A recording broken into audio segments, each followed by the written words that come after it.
المقابلة الأولى تدور بين الأهلي اللي نقلها لكم حاليا، الأهلي ومولودية وهران، وهي مقابلة هامة جدا، هامة جدا بالنسبة للنادي الأهلي.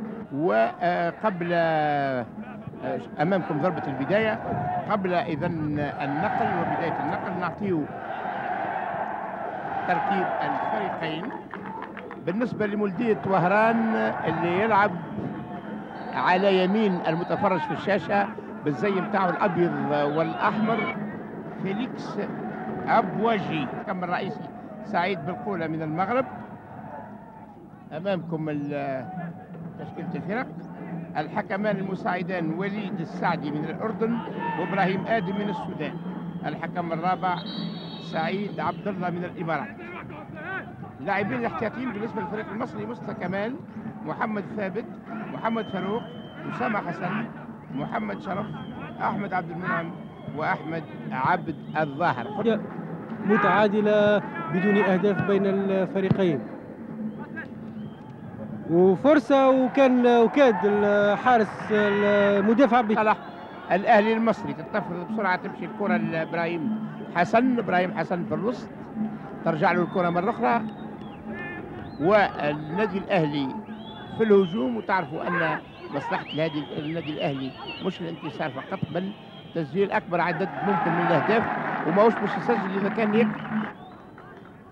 في بوركينا فاسو واللي هو أيضا حارس المستوى.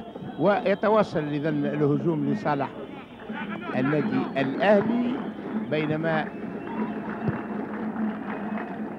إبراهيم حسن يرجع الكرة التالية رقم 5 إذا قلب الدفاع، وهو كمونة، هو في الحقيقة سمير إبراهيم شهر كمونة. وتعود إلى إبراهيم حسن، ثم بقوة وتحط الكرة في موقع الركنية، ركنية لصالح رقم 7 ما ياخذهاش محمد يوسف.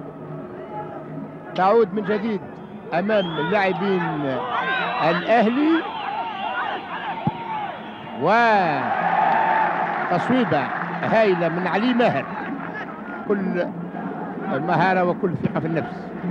ويوزع من جديد في اتجاه مزيان وعمر الرشيد، تمشي الكرة رويدا إلى الحارس، ثم لو عرض بالك حذاري يا عصام ما تعودهاش مرة أخرى، لأن دائما حركة كما هذه تنجم تكلف لك هدف، وقتها عد الندم ولا ينفع الندم. والأهلي من جديد، بينما الكرة طاهر تمشي للجزائر، تمشي لمزيان، مزيان في اتجاه رقم 10 ريحي عبد الخالق، والنتيجة لا تزال التعادل. وطبعا النتيجة هذه تساعد كلا الفريقين، الإفريقي والشباب السعودي. لذا الجمهور ولو ما زال ماهوش أعداده كبيرة يشجع حاليا في الفريق الجزائري، وهذا طبعا لاعتبارات تعرفوها الكل، وأنه كما قلنا يخاف في صورة انتصار عريض من طرف الأهلي ليكون الأهلي هو صاحب الكأس. ولكن فريقين في عدد الفرص. الفريق المصري أساسا يعتمد على الهجمات الجماعية والتسربات الجانبية سواء من الجهة اليسرى أو الجهة اليمنى، والفريق الجزائري يعتمد بالأساس على الهجمات المعاكسة اللي يقودها في أغلب الأحيان متوسط الهجوم اللي شفناه رشيد عمران، وكذلك رقم 19 اللاعب بوسعادة الهاشمي. إذا تقريبا 33 دقيقة لعب في هذا الشوط الأول، والنتيجة متعادلة بين الفريقين بدون أهداف.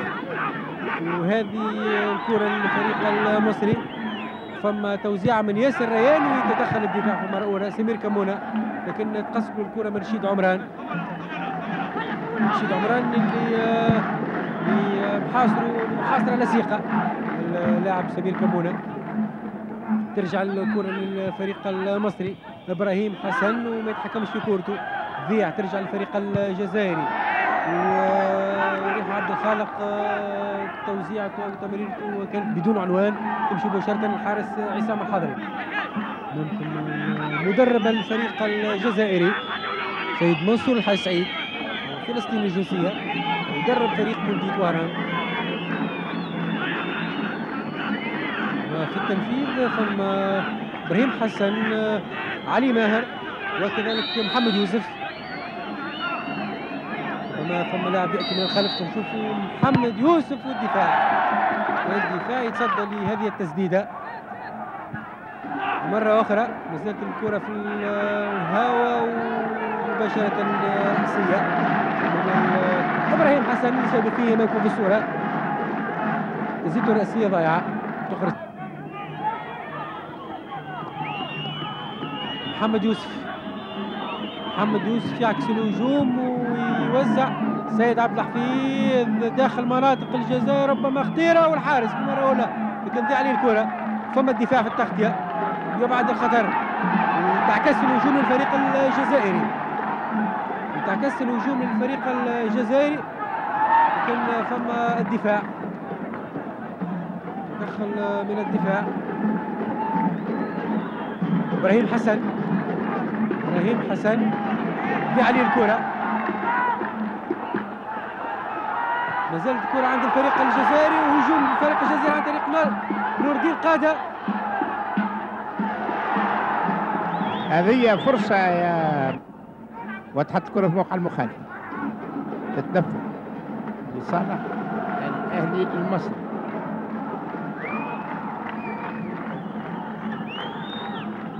وبسرعة في اتجاه فيليكس أبواجي يرجع الكرة التالي وهجوم وركنية يقول الحكم مستميت. ولذا معناها كما قلت لك الأهلي المصري تفاجأ نوعا ما كانش يتخيل باش يلقى هذا الاستعداد والافريقي تفاجأ قبل ولقى هذا الاستعداد وسجل هدفين نجم نقولوا بأشد الأنفس وتتنفذ الركنية بدون أي نتيجة دائما وابدا لصالح الكرة لصالح الأهلي المصري وسهلة تصويبة سهلة للحارس حمزة. اللحظات الأخيرة من هذا الشوط الأول طويلة فما سمير كمونة في استقبال الكرة والكرة للفريق المصري عن طريق علي ماهر. هذه خشبة في اتجاه فيليكس أبواجي ولكن فما الدفاع في التغطية يبعد هذه الكرة ترجع من جديد للفريق المصري. محمد يوسف سمير كمونة مشير حنفي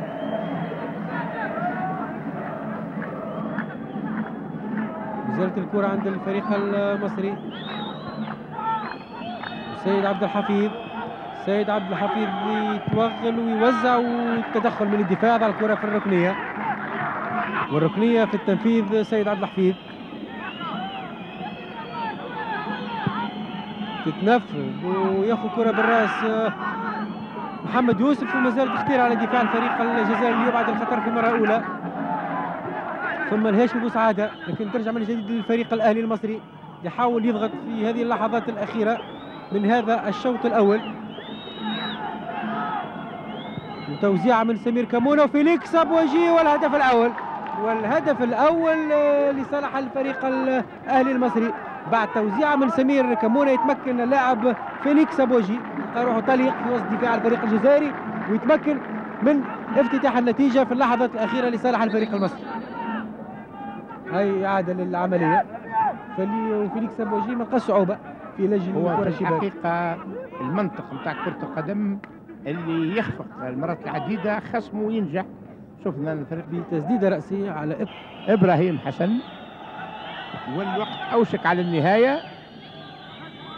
ننتظر ذلك تصفيرة الحكم سعيد بالقولة والنتيجة كما شفتوها مع الزميل منير منذ حين هدف ل0 لصالح. رد بالك بالسقطة والراس الاثنين يرد.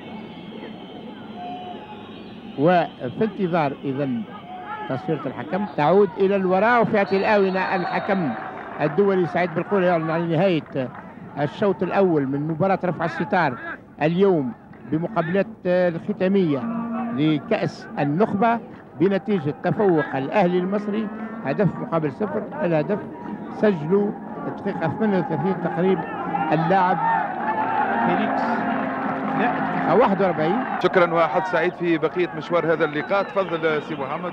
بارك الله فيك، بارك الله فيك قيس. وتتواصل إذا بداية الشوط الثاني والنتيجة لم تتغير إلى حد الآن، هدف مقابل 0 لصالح الأهلي المصري، مخالفة لصالح الأهلي المصري. والحارس حمزة بلوتي.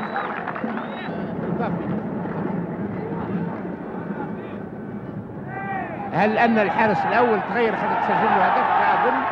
على كل هجوم معاكس لصالح الفريق الجزائري. هذا ياسر بسرعة أمامنا عمر الرشيد تفضل هذه الكرة وتعود أمام إبراهيم حسن بسرعة. إبراهيم حسن بينما فيليكس أبواجي يطلب في الكرة، يفضل باش يمرها الكمونة وتمشي خماس. تلقى تمريرة محكمة من زميله سمير كمونة، تمكن بتسديدة رأسية من مغالطة الحارس بلوتي حمزة اللي خرج في نهاية الشوط الأول وعوضوا زميله آيت زقاش ياسين. منير حبيت فقط إضافة منير بالنسبة لتغيير الحارس وقع نظرا لأنه الحارس الأول كان أصيب على مستوى كتفه اليمين، وهذا بالطبيعة بعد مسألة الإطار الطبي للفريق الجزائري. من تغيير اضطراري 6 أمتار للفريق ويعكس الهجوم، لكن تقص من الدفاع بوسعد الهاشمي. ترجع له الكرة من جديد لكن يقصها، يقطع هذا الهجوم سمير كمونة وترجع معاكسة للفريق الأهلي المصري ليعكس الهجوم عن طريق سمير كمونة. بوجي فيليكس بوجي ورائية سيد عبد الحفيظ أسامة عرابي. أسامة عرابي ما شاهدناش كثيرا في الشوط الأول في اتجاه إبراهيم حسن. ترجع الكرة لسيد عبد الحفيظ وتقص من دفاع الفريق الجزائري. ترجع معاكسة لفريق مولدي طهران ليعكس الهجوم، ليعكس الهجوم عن طريق اللاعب مراد مزيان وتقص قادر نور الدين وتقص. أسامة عرابي في اتجاه سيد عبد الحفيظ ما يخرجش على الكرة طويلة لسيد بالقولة. تواصل اللعب، ترجع الكرة للفريق الجزائري. ريحة عبد الخالق تعكس عن طريق إبراهيم حسن. إبراهيم حسن يوزع لفيليكس أبواجي لكن ما زالت خطيرة. والحارس التسديدة الأخيرة نتاع علي ماهر كانت ضعيفة في دين الحارس آيت زقاش. هاي عادة العملية كنت تشاهدوا فيها أمامكم. هذا هجوم عكس الفريق الجزائري كان قص من ياسر ريان.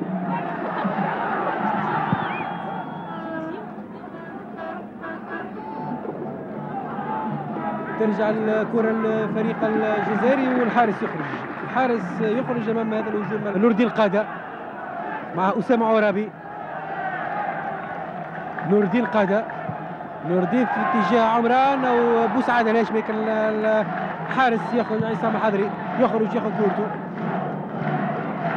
يرفع كرة عالية.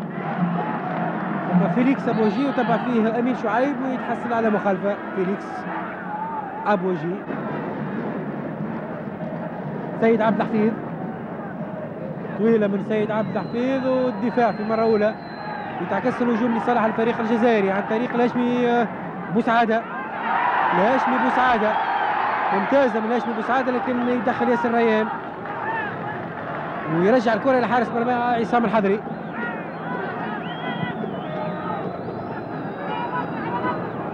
إبراهيم حسن يرفع كرة عالية وقادة والهدف لا فما مخالفة يشير لها الحكم السيد سعيد بالقولة. محمد ثابت مكان ياسر ريان اللي كان محرك في الفريق الحقيقة في الشوط الأول وبالراس. والحارس الجديد هجوم سريع من هادي خشبة. هننتظروا إذن تنفيذ المخالفة. سمير كمونة ينفذ بدا يتألق ويخرج الكرة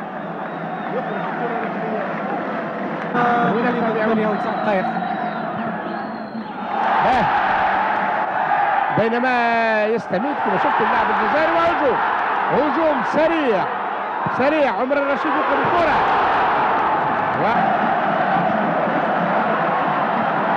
خارق العادة مرة ضايعة هجوم معاكس جزائري ذا شأن والدفاع ايضا فريق علي ماهر يخرج مكانه زميله احمد عبد المنعم يخرج مكان زميله علي ماهر. محمد ثابت يوزع والدفاع يدخل في مرة أولى وفيليكس أبواجي وفرصة للفريق المصري تضيع من فيليكس أبواجي.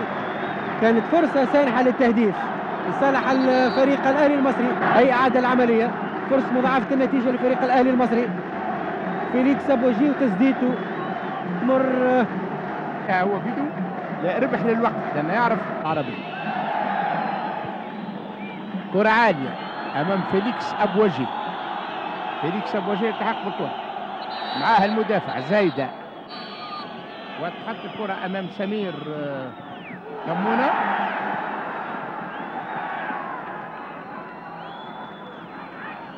بينما شوفوا مليح أن الأهلي المصري ماخو المنطقة تاع الجزائريين والفريق الجزائري يكتفي بالدفاع.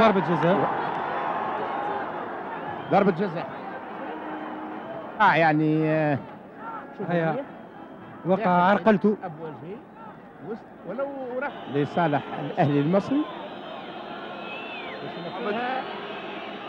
هذه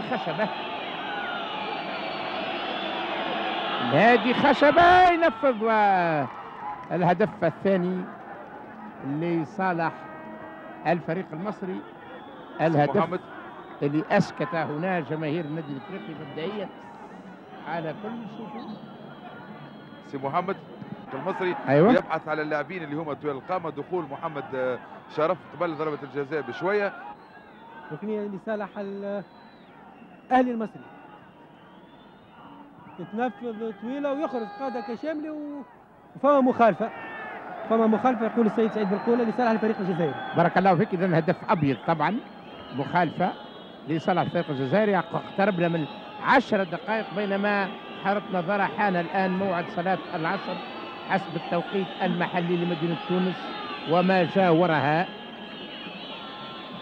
إذا 10 دقائق تضييع وقت والنتيجة هدفين لصفر. وفي هذه الآونة الحكم الدولي المغربي سعيد بالقولة يعلن على نهاية المباراة الأولى في رفع الستار بين الفريق مولودية وهران الجزائري والأهلي المصري بتفوق الفريق المصري هدفين مقابل صفر. الأهداف جت على طريق فيليكس أبواجي في الشوط الأول وخشبة إثر ضربة جزاء في الشوط الثاني.